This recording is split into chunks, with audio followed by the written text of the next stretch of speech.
عدد خلقه وزنة عرشه ومداد كلماته ورضا نفسه، والصلاة والسلام على صفوة رسله وخير خلقه سيدنا محمد وآله وصحبه وجميع الأنبياء والمرسلين، اما بعد۔ پچھلے درس میں تفسیر کی ابتدائی باتوں میں سے کچھ باتیں میں نے آپ حضرات کے سامنے رکھی تھی، اور آج کے درس میں الحمدللہ درس کی ابتدائی باتیں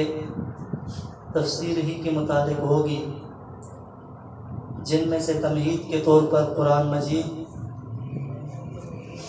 کے بارے میں کچھ باتیں بتانا چاہوں گا کہ قرآن کریم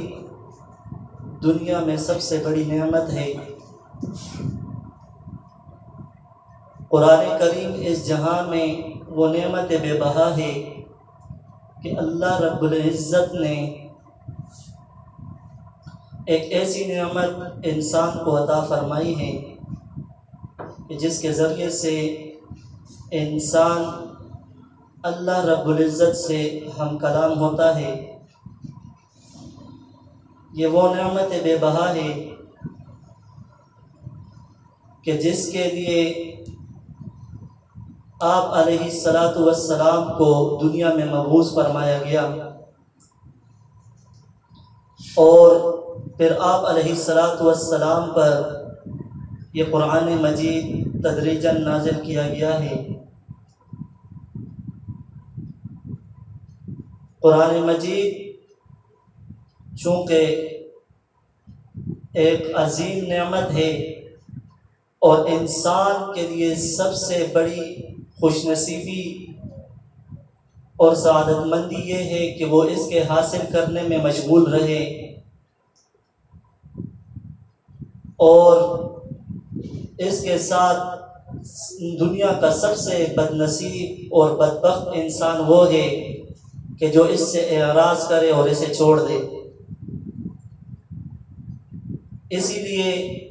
قرآن کریم کے حاصل کرنے کے لیے علماء حضرات نے فرمایا ہے کہ فرض عین تو یہ ہے کہ قرآن مجید کو صحت لفظی کے ساتھ پڑھے اور اولاد کو پڑھائے، اور جس قدر ممکن ہو پھر قرآن مجید کے معانی اور احکام کو سمجھے اور اس پر عمل کرے۔ یعنی فرض عین کا درجہ صحت لفظی کے ساتھ پڑھنا اور اولاد کو پڑھانا ہے، اور پھر مستحب اور فرض کفایہ کے درجے میں یہ ہے کہ انسان اس کے معانی اور احکام کو بھی سمجھے اور اس پر عمل کرے۔ تو یہ قرآن مجید کے بارے میں کچھ باتیں تھیں کہ میں نے جو آپ حضرات کے سامنے پیش کی کہ قرآن مجید دنیا کی سب سے بڑی نعمت ہے۔ اب اسی نعمت کی ابتدا اللہ رب العزت نے سورہ فاتحہ کے ساتھ کی ہے۔ سورہ فاتحہ مکی سورت ہے اور اس کے ساتھ آیتیں ہیں۔ سورہ فاتحہ کی خصوصیات اور فضائل میں سے یہ ہے کہ قرآن مجید اسی سے شروع ہوا ہے، اور نماز بھی اسی سے شروع ہوتی ہے، اور اسی طرح قرآن مجید میں جو سب سے پہلے سورت مکمل طور پر نازل ہوئی ہے وہ سورہ فاتحہ ہے۔ تو سورہ فاتحہ کی خصوصیات میں یہ تھا کہ سب سے پہلے مکمل طور پر جو سورت نازل ہوا وہ سورہ فاتحہ۔ حال یہ ہے کہ اس سے پہلے سورہ علق، سورہ مزمل اور سورہ مدثر کی چند آیتیں نازل ہو چکی تھی، لیکن یہ صورتیں مکمل نازل نہیں ہوئی، صرف بعض آیتیں نازل ہوئی تھی، اور سورہ فاتحہ کی خصوصیت میں یہ تھا کہ یہ سورت سب سے پہلے اللہ رب العزت نے مکمل طور پر نازل فرمایا، اور دوسری خصوصیت یہ ہے، اور یہ ایک عظیم ترین خصوصیت ہے سورہ فاتحہ کی، وہ اس طرح سے کہ سورہ فاتحہ کو اگر ہم تمام قرآن مجید کا متن سمجھ لیں تو یہی بات اس عمل کو تسلیم کرتی ہے کہ سورہ فاتحہ قرآن مجید کا متن ہے اور پورا قرآن مجید اس کی شرح ہے۔ وہ اس طرح سے کہ سورہ تمام قرآن مجید چونکہ دو چیزوں کے بیان میں ہیں، ایک عمل صالح اور ایک ایمان، اور سورہ فاتحہ میں بھی اسی چیز کو بیان کیا گیا ہے۔ اللہ رب العزت کی تعریف سے ایمان کی طرف اشارہ ہے، اور ایاک نعبد و ایاک نستعین سے پھر بندگی اور عمل صالح کی طرف اشارہ ہے، اور آخر میں پھر اعمال کے جزا اور سزا کی بھی ذکر ہے۔ تو چونکہ قرآن مجید میں بھی یہ مضامین جمع کیے گئے ہیں، تو اس وجہ سے قرآن مجید کو سورہ فاتحہ کا شرح بیان کیا گیا، اور سورہ فاتحہ کو قرآن مجید کا متن ذکر کیا گیا کہ فاتحہ قرآن مجید کا متن ہے اور تمام قرآن مجید اس کی شرح ہے۔ اس کے بعد سب سے اہم بات یہ ہے کہ سورہ فاتحہ کو شروع کرنے سے پہلے بھی اللہ رب العزت نے ایک آیت نازل فرمائی ہے، وہ آیت ہے اقرأ باسم ربک الذی خلق، کہ جس میں اللہ رب العزت نے اس بات کا حکم اپنے محبوب کو فرمایا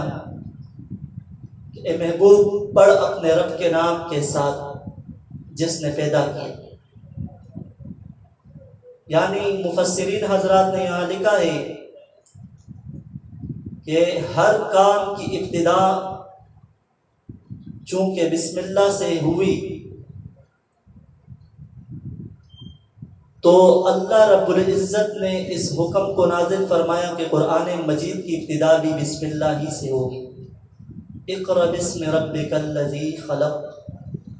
پڑھ اپنے رب کے نام کے ساتھ جس نے پیدا کیا۔ اب بسم اللہ ہر کام کی ابتدا میں پڑھی جاتی ہے، اور فاتحہ سے پہلے بھی اسی کا حکم دیا گیا ہے۔ تو اس بارے میں ایک چھوٹا سا ایک نقطہ ہی سمجھ لے میں پیش کرتا ہوں۔ ائمہ مجتہدین کا اس بات پر اتفاق ہے کہ بسم اللہ قرآن مجید کا ایک جز ہے جو کہ سورہ نمل میں نازل ہوا ہے، اور اس بات پر بھی اتفاق ہے کہ سورہ توبہ کے علاوہ باقی تمام سورتوں کے شروع میں بسم اللہ لکھی جاتی ہے، لیکن اس بات پر اختلاف ہوا آیا کہ یہ سورت تمام یہ بسم اللہ تمام سورتوں کا یا سورہ فاتحہ کا جز ہے یا نہیں۔ تو ویسے تو اگر اس بحث کو چڑھا جائے تو بہت لمبا بحث ہے، لیکن چونکہ ہم مسلک حنفیہ سے ہیں تو امام اعظم ابو حنیفہ کا مسلک یہ ہے کہ بسم اللہ الرحمن الرحیم یہ ایک مستقل آیت ہے، یہ سورہ فاتحہ کا جز نہیں ہے بلکہ ایک مستقل آیت ہے جو کہ ہر سورت کے شروع میں دو سورتوں کے درمیان فصل کرنے کے لیے نازل ہوئی ہے، اور اسی طرح اشارہ کیا اقرأ باسم ربک الذی خلق، کہ پڑھ اپنے رب کے نام کے ساتھ جس نے پیدا کیا۔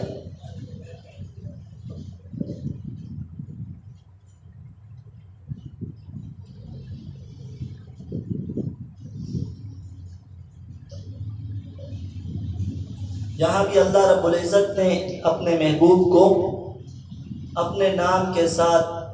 قرآن مجید پڑھنے کی تلقین فرمائی اور تاکید فرمایا۔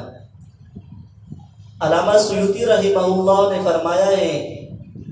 کہ تمام آسمانی کتابیں جو ہیں وہ بسم اللہ ہی سے شروع ہوئی تھی، لیکن بعض علماء نے یہ فرمایا کہ نہیں، بسم اللہ الرحمن الرحیم یہ قرآن اور امت محمدیہ کی خصوصیت میں سے ہے۔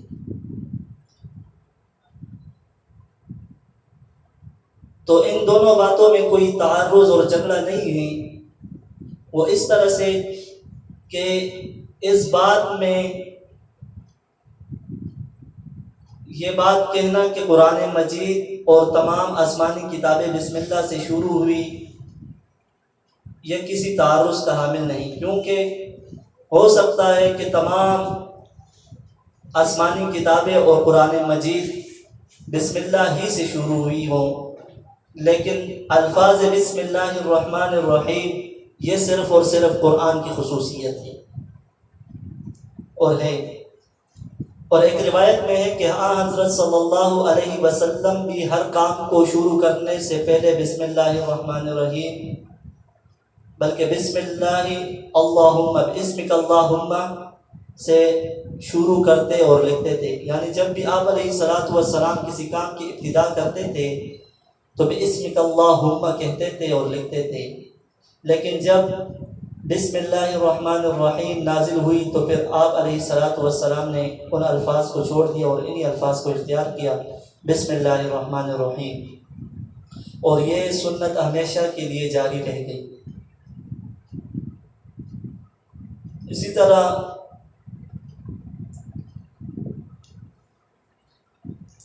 بسم اللہ الرحمن الرحیم سے شروع کرنے کی جو حکمت ہے وہ یہ ہے کہ اسلام نے مسلمان کو ایک ایسی تعلیمات سے نوازا ہے کہ جس میں ہر کام کی ابتدا کو اللہ کے نام سے شروع کرنے کا درس دیا گیا، یعنی مسلمان ہر کام میں اللہ کے نام کے ساتھ شروع کرنے میں اس بات کا اقرار کرتا ہے کہ میرا